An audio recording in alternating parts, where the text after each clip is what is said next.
This video is sponsored by StreamYard. If you're an aspiring content creator but don't know where to start, this all-in-one platform is essential for all of your recording, editing, and publishing needs. And by using our code or following the link in the description, StreamYard is giving our viewers $10 off their first month subscription. So what are you waiting for, horror fans? Start creating, streaming, and posting today.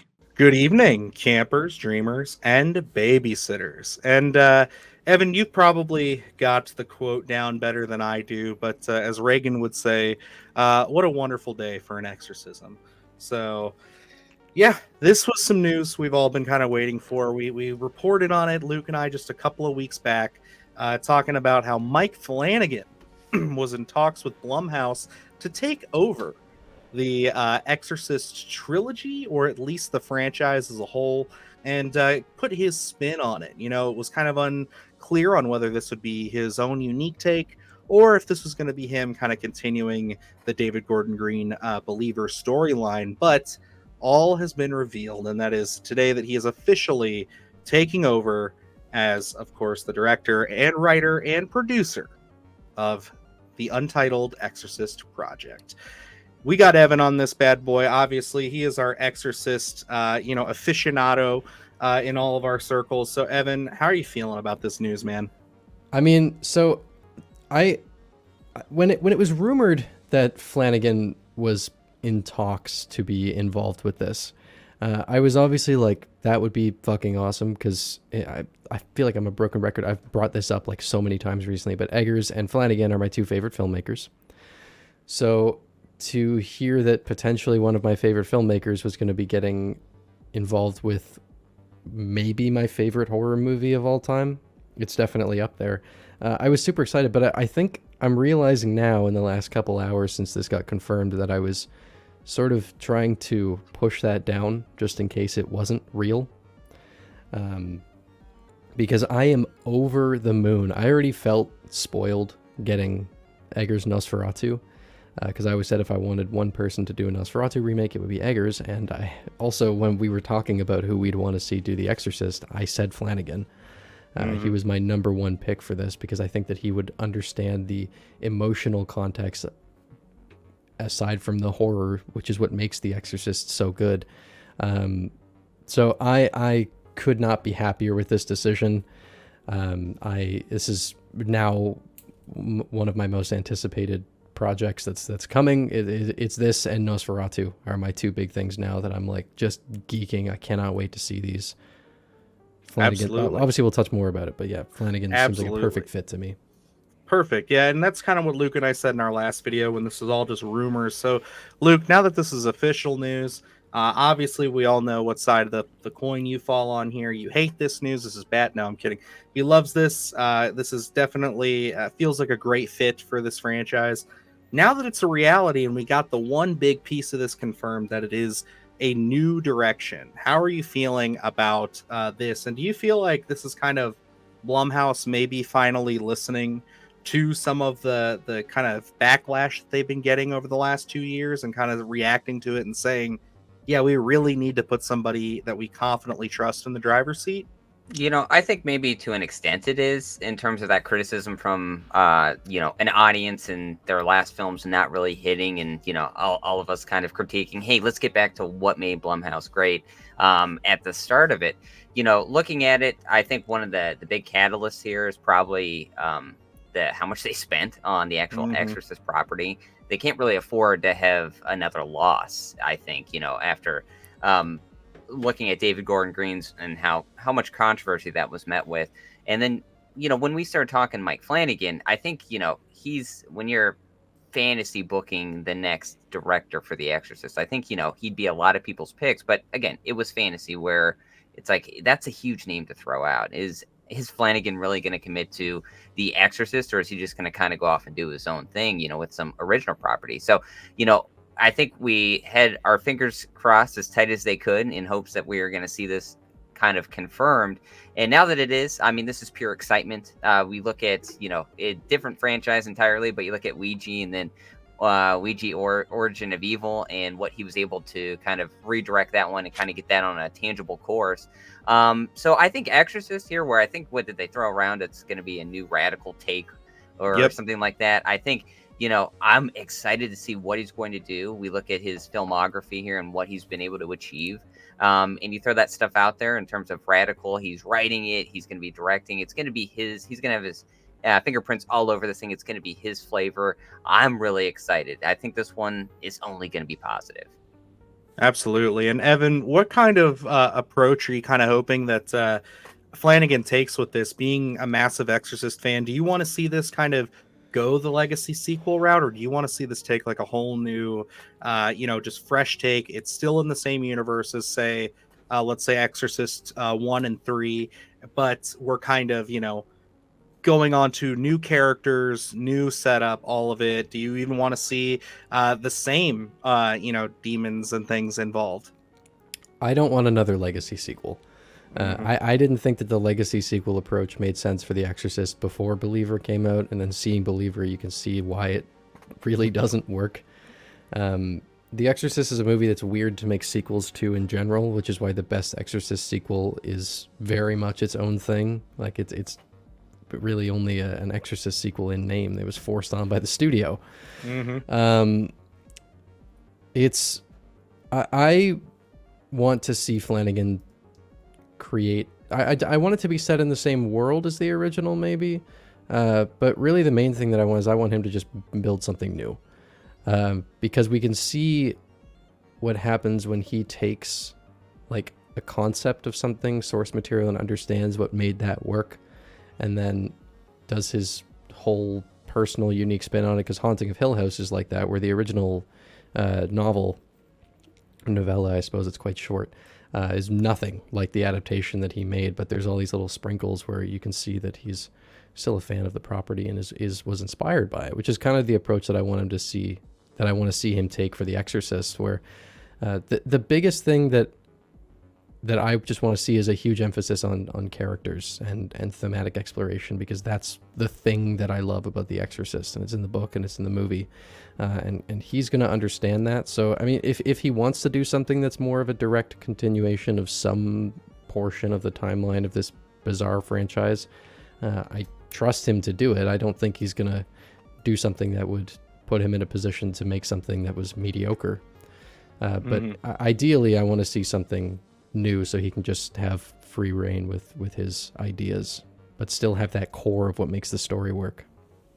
Yeah, and I think that one of the big questions here, Luke, going off of that is, when we look at this, there's still no clear trajectory on if this is just going to be a one and done, or if this is going to be a trilogy. Now, knowing the kind of voice and the kind of person that Mike Flanagan is with his filmography, and especially with him being kind of into this long form storytelling, what do you think, like, if you had to be a fly on the wall in that office, what do you think is Mike Flanagan's kind of approach with this when it comes to a property like The Exorcist? Do you think that he's going to lean towards more of a one and done, or do you see him kind of needing maybe 3 films to kind of push this thing out?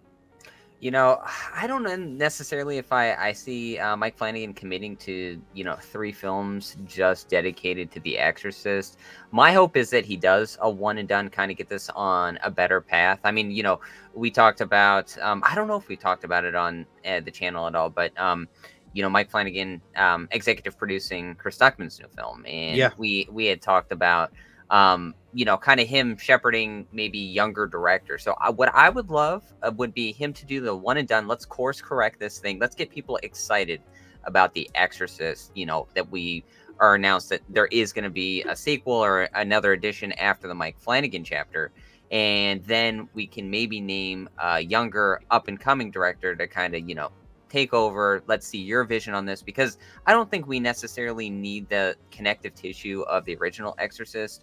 I think, maybe a character peripherally appear, every so often, but nothing like we need to, have the ceremony of anyone arriving and then they're going to be the actual focal point. I don't think we need that here. I think, we can the idea of The Exorcist and those supernatural elements are so broad that you can just apply them anywhere and call it The Exorcist. So, I think what you can do is just, have Mike Flanagan do his installment, let's see other directors tackle this and, kind of do their versions of it, because I think there's so many stories you can apply into the universe here. I don't think you need that singular vision. I just think, to be honest, they really did miss out not naming Rennie Harlan the director, because he could really recapture that original Exorcist. What did you just say? Yeah, he'll totally capture it. He'll redo the entire film, just worse somehow. But he did do an Exorcist movie, right? I know Yeah, he that's did. why I He said- did. Okay, yeah. I wasn't sure if you I- were referring to just strangers there, or if you were referring to both. A little bit of both. A little bit of both. Yeah. My final two questions, just because I know we gotta keep this short, is just to kind of get us into the spirit of this. I mean, obviously we know that Mike Flanagan is used to casting within his wheelhouse.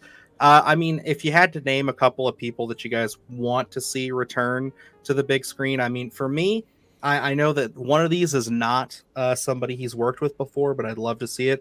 I'd love to see, obviously, oh my God, Hamish Linklater. Sorry, I was running on fumes there. Hamish Linklater is somebody I'd love to see him work back with again, obviously, with The Exorcist, Midnight Mass, you get those tones. But then David Dashmaltian, I think, would just work wonderfully. Like, he's just got that look to him that I feel like in an Exorcist film, you make him a priest, suddenly it just all clicks to me. Yeah. Right? That's what I'm saying. Yeah. So, Luke, starting with you, who's somebody that you'd love to see out of his wheelhouse, or maybe even somebody new that you want to see kind of maybe work with Flanagan? Because again, the whole valley is open to us. We can really pick from whatever.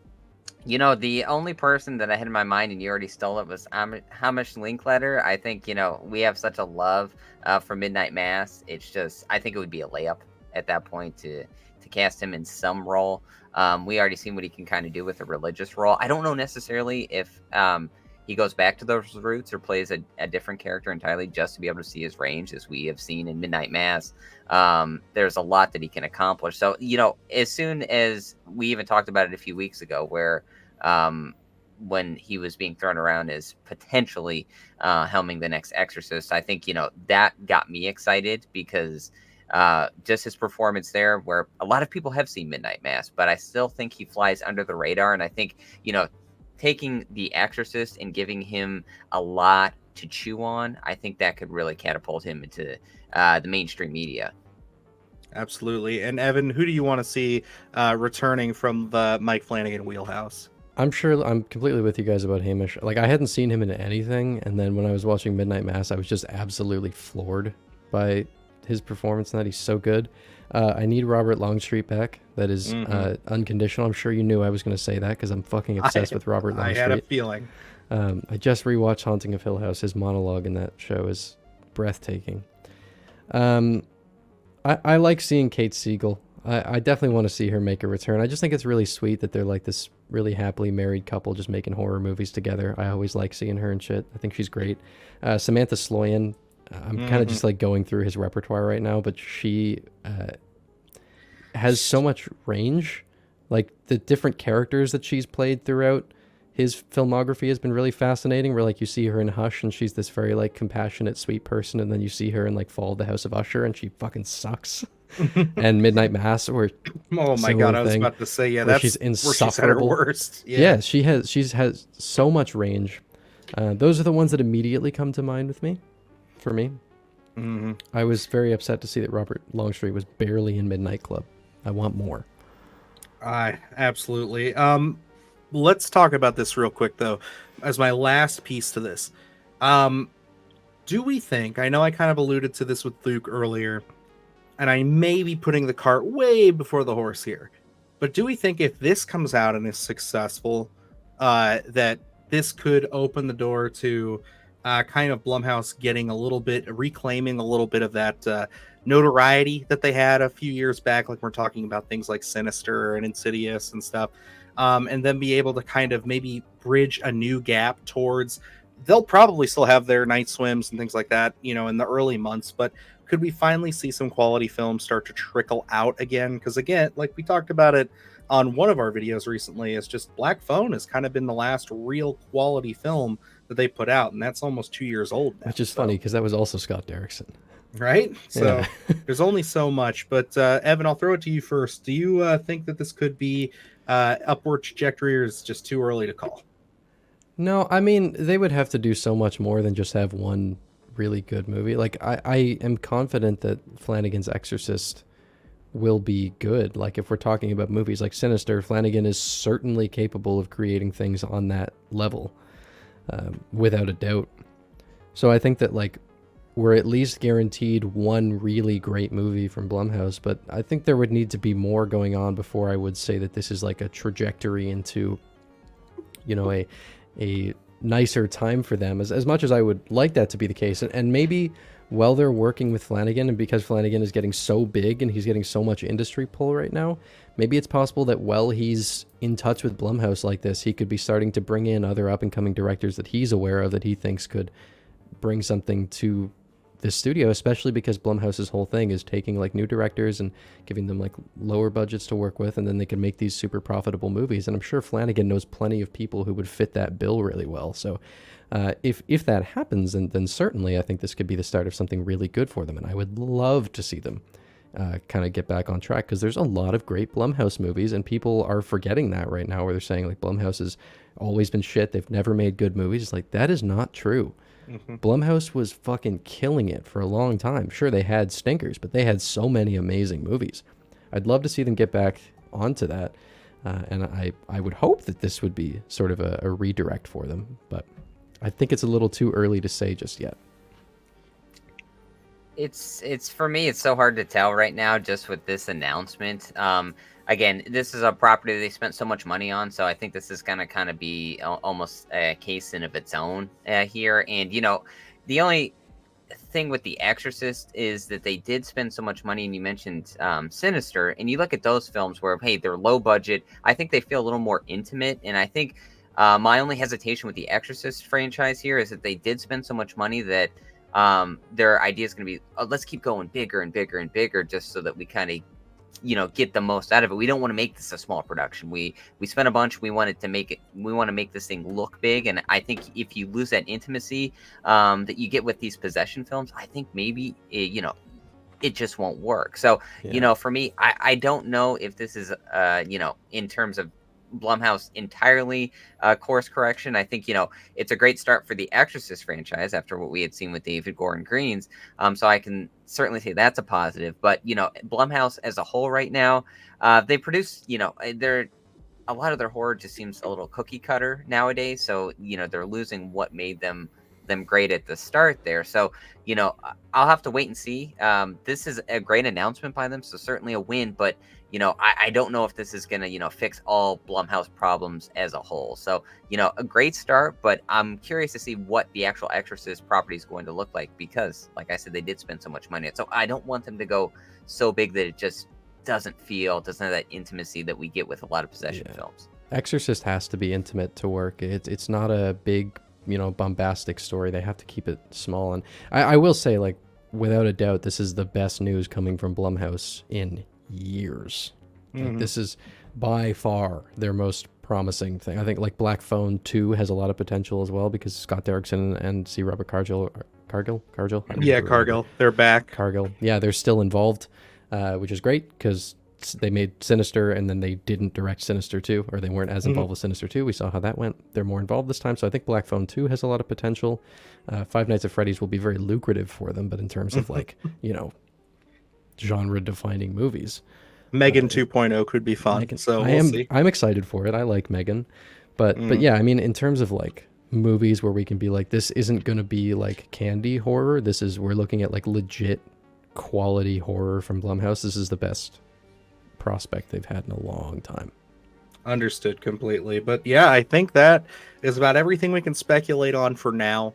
Obviously, as more news comes out and as trailers drop and everything, you guys will be able to catch us back here talking about this. And of course, we'll be talking a little bit more probably on Monday with Beyond the Splatter Graves, where we want to get Alex's opinion on this, because he was also very positive on this when the news dropped. Do we have a timeline on this yet? No timeline as of yet. There's no I have a feeling they're going to want to push this. I think that this would probably be, at the top of their list of trying to kind of fix it, especially with the points that Luke brings up about them spending so much money and then probably not making very much, maybe even losing money on Believer. You kind of want to make sure that they prioritize this. I have a feeling they're going to expedite this. Oh yeah, and the last little piece that I want, a little nugget I'll leave the audience on and you guys on. We won't touch into it too much, but if all goes well, and maybe, just maybe, the Wes Craven estate decides to, figure things out, maybe seeing this be a success if it comes out and does gangbusters, maybe that'll motivate them to knock on old Mike Flanagan's door and say, He's all been right, talking about it for years, man. you can do Nightmare on Elm Street. We'll let you do your Nightmare on Elm Street. I don't know why that hasn't happened. We don't know what's going on with Freddy. We might have to do a video on that soon to figure out what it's going to take, because, like, good Lord, man, I don't understand where he's at with He'd be a great fit for that, too.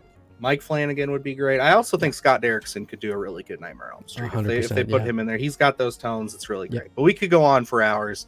That's everything on The Exorcist, everyone. So, Evan, as always, let the folks know where they can find you and what you're doing on your channel over there. Yeah, so I'm Evan over at Rockland Graves Productions, doing weekly horror movie video essays, basically. Trying to ramp things up a little bit. I've been doing some live streams recently. I was just doing Resident Evil 7. We just started.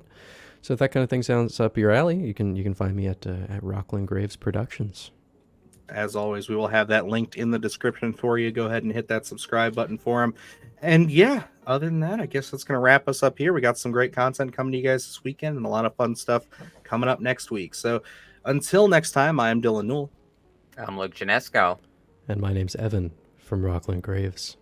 And remember, stay scared. Do the hard shit, gonna do it live. Cause Splattercast kick it every day they live. Splattercast, Splattercast, Splattercast, Splattercast, Splattercast, Splattercast, Splattercast, Splattercast, Splattercast, Splattercast, Splattercast, Splattercast, Splattercast,